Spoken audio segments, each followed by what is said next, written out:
Christian, and today I'm looking at Matthew chapter 5, starting at verse 38. You have heard that it was said, an eye for an eye and a tooth for a tooth.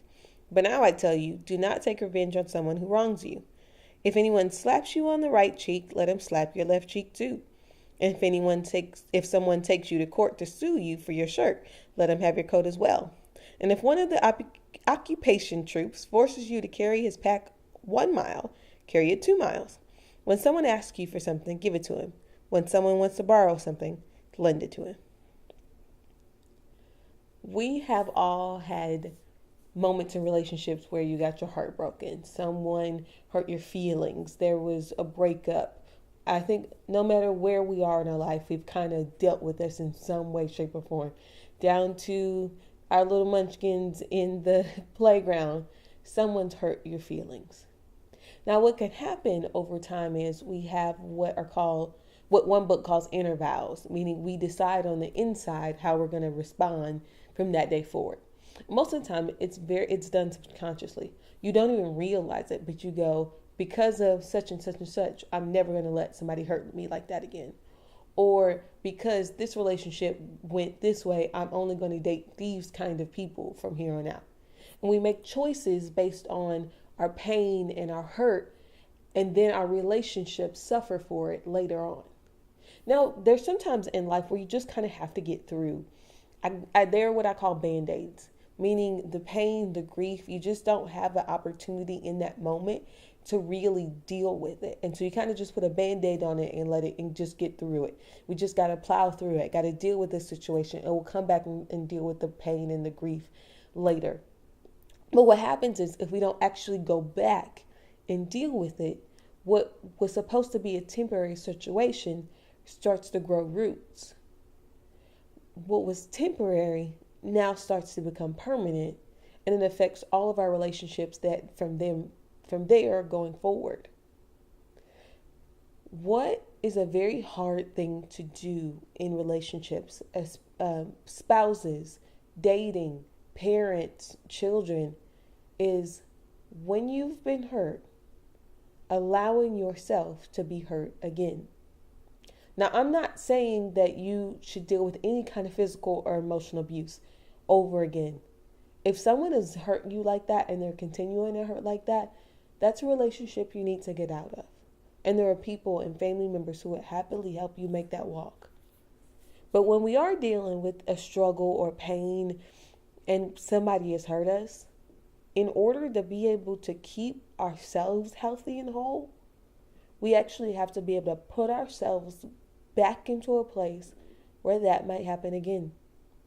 You have to allow yourself to be vulnerable where it might hurt again. The Bible says in verse 39, but now I tell you, do not take revenge on someone who wrongs you. If anyone slaps you on the right cheek, let him slap your left cheek too. This sounds completely crazy to us, because if you hurt me, I'm not going to let you do it again. But truth be told, that's kind of how life operates. When you've had a bad breakup and somebody just tore into you, we only hurt like that because we let them get close. It was somebody you attributed value to, someone you said that mattered, and that's why it hurt you. And the only way you're going to have a healthy relationship again is if you go, I'm willing to take a chance that even though that might happen again, I'm still going to trust you. That's a hard thing to do sometimes. It's a hard thing to go, I've had my heart broken, but I'm going to start dating again. It's a hard thing to go, he lied to me, and I'm going to trust him. It's a hard thing to go, these people did this, and I'm going to go back to those people. The only way we can do that is by the grace of God. Now, the crazy thing is, we actually have to be willing to do this with God. Because there's so many times in life where you were believing for something, trusting God for it. You prayed, you laid hands, brought out the oil, spoke in tongues. I mean, you did everything you knew how to do because you believed that God was going to make this situation work out for you. And it didn't work out. We still actually have to believe again.